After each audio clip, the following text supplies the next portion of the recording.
Merci pour votre considération et fidélité renouvelée sans cesse à cette télé, la télé du 21e siècle et à cette émission Starcom. Starcom, vous le savez, c'est l'émission de décryptage et d'analyse de l'actualité. Ceci est pour vous permettre notamment d'avoir une vue large et profonde sur l'actualité nationale.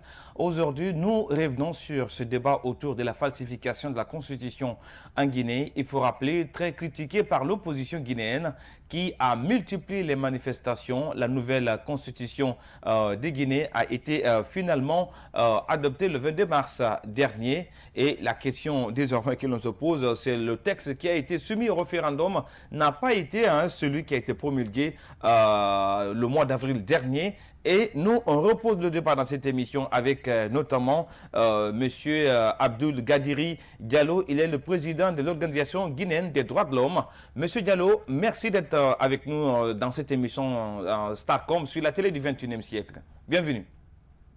Merci. Alors, M. Diallo, vous qui êtes notamment un activiste avéré de la société civile sur la question de cette falsification de la Constitution en Guinée, d'abord, quel est votre premier regard sur ce débat autour notamment de ce débat autour de la falsification de la Constitution en Guinée en tant qu'activiste de la société civile? Bon, je voudrais attirer votre attention sur un fait. Oui. C'est qu'a priori, nous avons appartenu au FNDC dans le cadre de la contestation de toute nouvelle constitution pouvant mettre en péril le processus démocratique à Guinée. Ce qui fait qu'aujourd'hui, qu'elle soit falsifiée ou qu'elle soit maintenue en tant que telle, nous ne nous sentons pas concernés par cette constitution. Et c'est pour cela que nous ne voulons pas en débattre. Mais ce que je peux vous dire, c'est qu'en tant que défenseur des droits de l'homme, et par principe, un texte quel qu'il soit, quand il est adopté au niveau de l'Assemblée nationale, et qu'il soit soumis à promulgation, lorsque le président de la République constate qu'il y a des anomalies sur lesquelles il n'est pas d'accord, l'élégance veut qu'il renvoie le texte en seconde lecture et que le texte soit ensuite adopté lorsqu'il s'agit d'une loi. Lorsqu'il s'agit d'un texte aussi important que la loi fondamentale du pays, aucune modification ne peut être apportée une fois que le texte a été adopté par référendum. S'il doit y avoir de modifications, c'est lorsque le texte qui a été proposé a été adopté en tant que tel promulgué, il y a d'autres démarches qui pourraient être faites au sein de l'Assemblée nationale, avec toutes les conditions que cela pose aussi. Mais je voudrais vous dire une chose, c'est qu'aujourd'hui, c'est un tollé général autour de la falsification d'une constitution. Mais il y a eu d'autres falsifications qui ont été faites sous le régime du président Alpha Condé et qui sont passées comme une lettre à la poste. Je vous cite un cas. Oui. Lorsqu'on a fait adopter par le CNT la loi portant création de l'Institution nationale indépendante des droits de l'homme, une loi qui a été adoptée avant l'avènement de Alpha Condé au pouvoir, on s'est retrouvé, lorsqu'elle a été soumise à promulgation, on s'est retrouvé avec 3 textes. Le secrétariat général du gouvernement s'est cru obligé de proposer une loi sur les institutions nationales des droits de l'homme. Le secrétariat général à la présidence a cru bon de modifier le contenu de la loi soumise à promulgation. Et la 3e loi qu'on avait sur la table, c'était la loi adoptée par le CNT. Je ne sais pas par quel jeu, par quelle acrobatie judiciaire, le texte qui avait été soumis à promulgation par le CNT a été mis de côté pour soumettre à la Cour suprême un autre texte fait au niveau de la présidence pour avis de conformité. Et malheureusement, la Cour suprême a donné son avis sur le texte qui lui a été soumis. Et ce texte est désormais devenu la loi régissant le fonctionnement et les attributions de l'Institution nationale indépendante des droits de l'homme. À l'époque, nous avions protesté et nous avons même refusé de siéger au sein de cette institution nationale qui a perdu toutes les conditions de son indépendance et qui ne répondait plus au principe de Paris, parce que mise en place par un texte falsifié. Malheureusement, on n'a pas été écouté, on n'a pas eu d'accompagnement à l'époque. Or, qui a volé un volera un boss. Oui. Alors, donc ceux qui ont eu à modifier cette loi, c'est passé comme à lettre à la poste, ce qui a encore permis de modifier toute loi qu'on leur soumet. Ouais. Alors, M. Diallo, il y a cette question, parce que c'est vrai que vous dites que vous ne voulez pas parler d'une nouvelle constitution. Je respecte notamment votre point de vue. Mais la question, vous qui êtes notamment défenseur des droits de l'homme, quels sont les grands crimes commis au niveau de cette constitution promulguée qui est différente déjà de celle qui a été soumise à référendum? Quelles sont les grandes différences que vous avez constatées et qui montrent à suffisance cette gravité dont vous énumérez là? J'avoue que je ne suis pas intéressé à cette constitution et je ne suis pas intéressé à sa modification. Donc je ne peux pas vous dire avec précision qu'est-ce que ça contient et qu'est-ce qu'il y a eu. Alors, pour moi, à partir du moment où il a été proposé une constitution qui ne répond pas aux principes démocratiques, je me suis dit que je ne vois plus pourquoi j'allais m'intéresser à cette constitution. Pas moi en tant qu'individu, mais l'OGDH en fait. Est-ce que vous voyez? Oui. Alors, c'est pour cela que je vous ai donné mon point de vue par rapport à la falsification de toute loi soumise à promulgation. Je respecte votre point de vue. Alors, je voudrais désormais avoir votre avis parce que certainement, et c'est d'ailleurs que vous avez quand même eu la chance de connaître notamment les régimes qui se sont succédés en Guinée. Alors, aujourd'hui, avec tout ce qu'on enregistre aujourd'hui dans le fonctionnement des institutions en Guinée, à quoi ça renvoie réellement? Moi, je crois qu'on est dans le non-État. C'est-à-dire qu'on est retombé dans un pouvoir autocratique. Et le plus grave, c'est qu'on pose des actes qui constituent une honte nationale pour la Guinée. Et vous avez suivi l'émission sur RFI la dernière fois. C'est-à-dire que nous avons quelque chose de commun, c'est la Guinée. Quand des Guinéens se permettent de verser dans la gabegie, dans l'illégalité, dans la violation de tous les textes, et qu'ils versent dans un système qui crée les conditions d'une humiliation pour la Guinée, je me sens meurtri du fait que je ne peux jamais effacer de mon front le fait d'être guinéen. Et je ne peux pas permettre que des Guinéens, parlant au nom de la Guinée, ternissent l'image de marque de par leur légèreté ou de leur boulimie de pouvoir se maintenir au pouvoir. Alors, je ne suis pas à l'aise. Monsieur Diallo, est-ce que vous, quand même, qui également êtes un observateur avéré de l'évolution sociopolitique de la Guinée, au sortir de la transition en 2010, on a vu quand même le sacrifice consenti par le peuple de Guinée et par toutes ses composantes de la nation, notamment la société civile, les acteurs politiques. Est-ce qu'on pouvait s'attendre à une telle gouvernance dans laquelle presque il n'y a pas de respect par rapport aux institutions et même la séparation des pouvoirs? Qu'est-ce qui pourrait expliquer l'émergence d'un État non étatique en Guinée, étant donné que tous les prémices étaient déjà là pour que la Guinée puisse se renouer avec un État, démocratique et respectueux notamment des lois? Il y a une déception que j'ai eue, c'est la tournure prise par cette transition démocratique.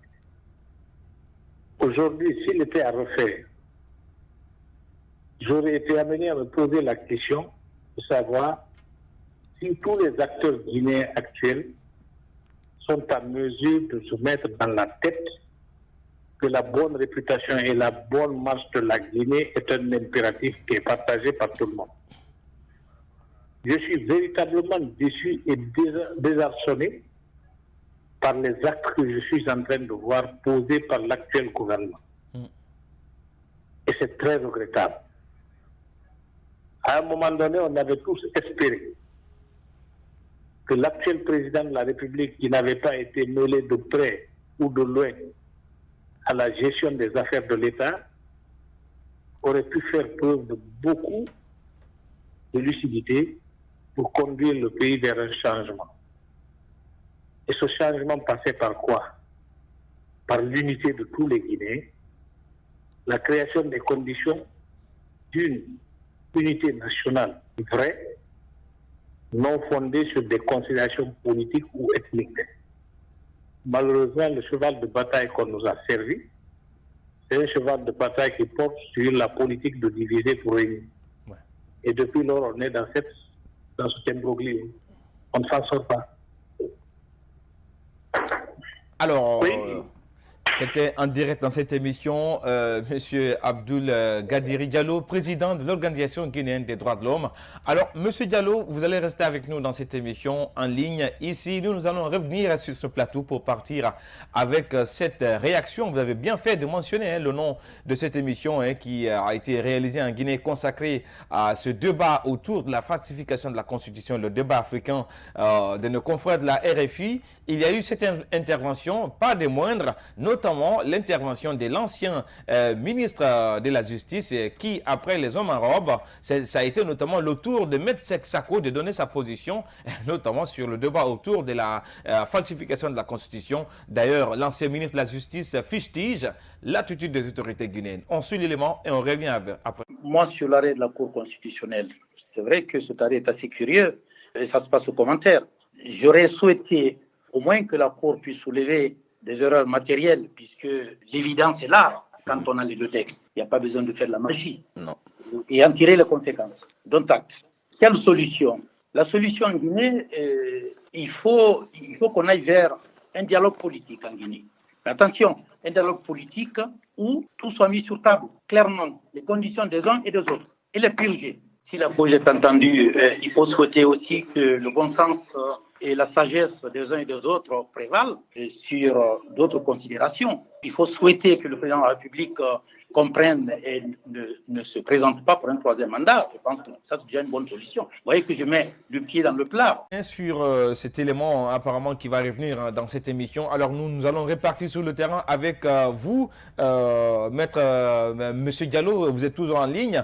Alors, vous rappelez cette déception que vous avez par rapport à la Guinée. Alors, je reviens notamment sur cette nouvelle constitution, même si on ne parlera pas de falsification, mais du contexte qui a conduit à ce référendum. On se rappelle tous que ça a été un résultat sorti de double scrutin très controversé du 22 mars dernier. Alors, au regard de tout ce qui s'est passé en termes de victimes, aujourd'hui, où en est-on avec les démarches notamment de l'OGDH par rapport à tout ce qui a été enregistré en Guinée comme violence et pourquoi pas de perte en vie humaine le jour du double scrutin très controversé du 22 mars dernier?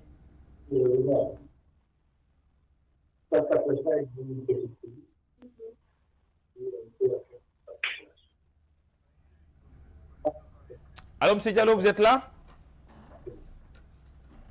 M. Diallo, vous êtes là? On ne vous reçoit pas, vous n'êtes pas à l'antenne malheureusement. On va tenter notamment de repartir avec Monsieur Abdoul Gadiri Diallo de l'OGDH notamment pour continuer cette émission. Je rappelle tout simplement que nous parlons de la nouvelle constitution falsifiée. Il faut rappeler, très critiquée par l'opposition guinéenne qui a multiplié les manifestations. La nouvelle constitution a été finalement adoptée par référendum le 22 mars dernier, mais le texte qui a été promulgué n'est pas le même que celui qui avait été soumis au vote faux en écriture publique. C'est désormais l'infraction que dénoncent certains hommes de droit contre le régime d'Alpha Condé après les différences constatées entre le texte soumis au peuple et voté par un référendum et celui promulgué. Alors, Monsieur Diallo, vous êtes là? Oui. Ok. Alors, je disais qu'il faut rappeler que cette constitution dont on parle de falsification fait l'objet et le résultat d'un double scrutin très controversé qui avait coûté à la Guinée très cher en termes de pertes en vies humaines et de violences. Aujourd'hui, où en est-on avec notamment le dossier de ces victimes-là au niveau de l'OJDH? Bon, jusqu'à date, nous, à chaque fois qu'on a été saisi par les victimes ou les parents des victimes, oui, on s'est porté volontaire pour les accompagner au plan judiciaire. Et nous avons justement mis en place depuis très longtemps des cliniques juridiques qui s'occupent de l'accompagnement judiciaire des personnes victimes de violations de leurs droits et de personnes démunies qui ne peuvent pas se payer les services d'un avocat. C'est dans le même sillage que lorsqu'il y a des cas qui nous sont référés, que nous essayons de saisir les tribunaux. Et si les tribunaux sont déjà dessaisis du dossier, c'est que nos avocats se constituent pour accompagner les victimes. Voilà jusqu'à présent l'action que nous menons. Et chaque fois qu'il y a des arrestations concernant des personnes jugées hostiles à la nouvelle constitution, nous nous sommes levés pour essayer de prendre le devant et les accompagner juridiquement. C'est le cas notamment de toutes les personnes qui ont été arrêtées ces derniers temps, même si, au mépris des règles de procédure judiciaire, on est en train de faire de l'arbitraire, mais nous ne cessons pas de rencontrer les autorités là où il le faut, ou de réagir là où il le faut, au moment où il le faut, quand il est question de violation des droits des personnes qui ont été arrêtées pour avoir simplement exprimé leur opinion. C'est le cas notamment de Fonike Mangue, c'est le cas de Saïti Diallo, et c'est le cas de beaucoup d'autres. C'est-à-dire que notre travail n'est pas un travail qui consiste à discriminer les uns en faveur des autres. Nous sommes pour le principe de la non-discrimination et ce qui fait que nous accompagnons toutes les personnes qui sont censées être accusées de faits qui ne correspondent pas au principe du registre d'un état de droit. Donc, les personnes arrêtées pour leur opinion, pour avoir exprimé leur opinion, sont d'office des personnes que nous défendrons toutes les fois que nous aurons les moyens de le faire. Donc, sans tenir compte du fait que nous avons décidé de manière tout à fait libre que nous sommes contre tout changement de constitution qui va remettre en question les principes démocratiques, de la même manière, nous allons nous battre chaque fois que des personnes sont arrêtées pour leur opinion. Alors, Monsieur Diallo, c'est dans ce contexte-là, il faut rappeler qu'un nouveau ministre de la Justice et garde des Sceaux a été nommé par le président Alpha Condé. Et je rappelle quand même que la justice guinéenne balbutie depuis quelques années, et vous le savez bel et bien. Alors, quels sont les espoirs que vous avez en tant que défenseur des droits de l'homme que cette institution, notamment la justice, puisse jouer son rôle pleinement avec ce nouveau ministre? Nous observons l'arrivée du nouveau ministre. Nous n'allons jamais rien construire comme illusion quant à son arrivée. Nous savons qu'il est juriste, son État. Donc, un homme qui travaille sur les bases du droit. Nous ne le jugerons qu'à l'action. On ne peut pas anticiper en disant qu'on aura trouvé le meilleur ministre ou qu'on aura trouvé le pire des ministres. Nous ne l'avons pas vu à l'œuvre. Nous n'allons pas anticiper sur ce qu'il pourra être capable de faire ou ce qu'il va poser comme acte. Nous le jugerons à l'œuvre.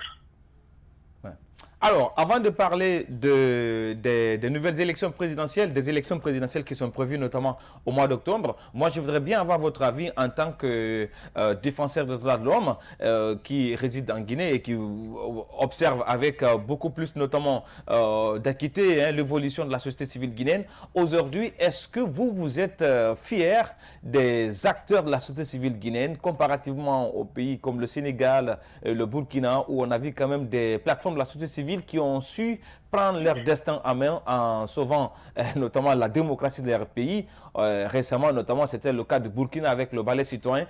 Est-ce qu'aujourd'hui, la Guinée dispose d'une société civile capable notamment de résister à toutes ces pressions politiques pour notamment permettre au pays de conserver l'espoir démocratique notamment qui est en train de naître?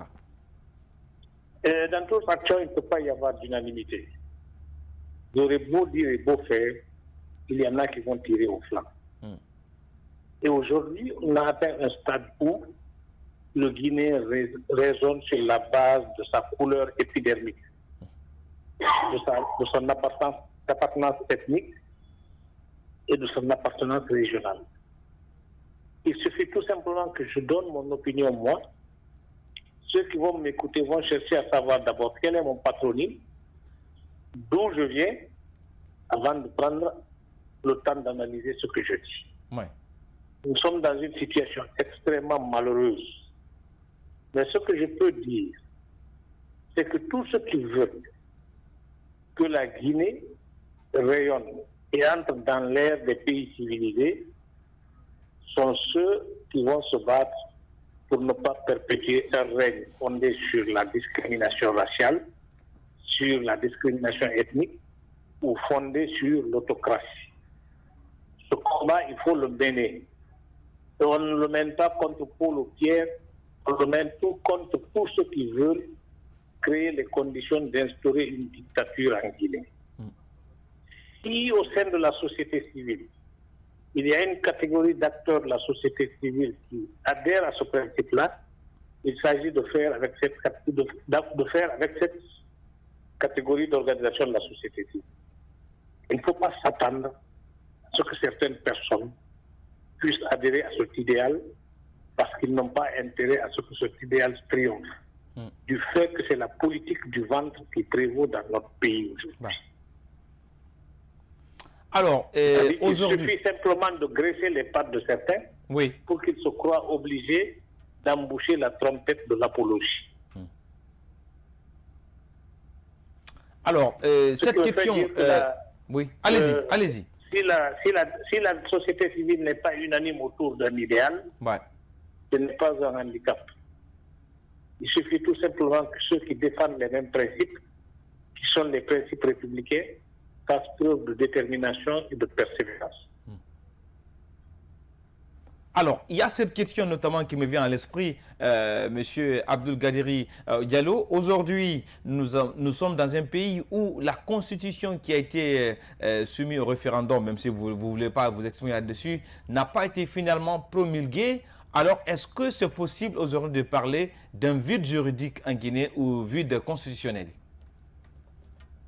J'avoue que depuis que moi j'ai dit que, depuis que l'OGDH s'est mise dans la position qu'il ne faut pas accompagner ce processus de réforme constitutionnelle et que l'on a forcé la situation pour se retrouver avec une constitution qui fait déjà l'objet de controverses, en plus de la controverse qu'elle a ressuscitée du fait de son naissance même, je crois que la Guinée est dans une situation où elle a besoin de se reconstruire et de se ressaisir, parce que de là, la situation de vide constitutionnel dont vous parlez, il n'y a qu'un pas à franchir.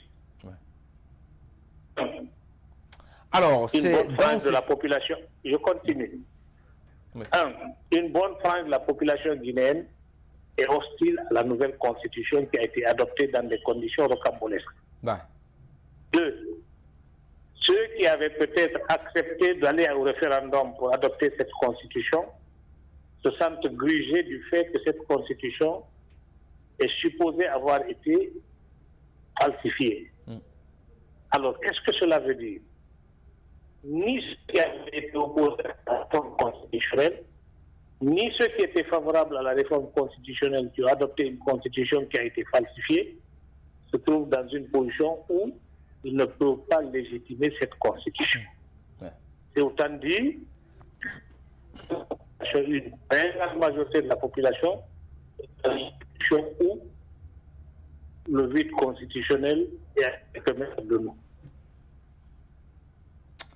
Voilà, c'est tout ce qu'on pouvait dire avec vous, M. Abdoul Gadiri Diallo. Je rappelle que vous êtes le président de l'Organisation guinéenne des droits de l'homme. Merci d'être passé dans l'émission Starcom sur la télé du 21e siècle. Merci beaucoup.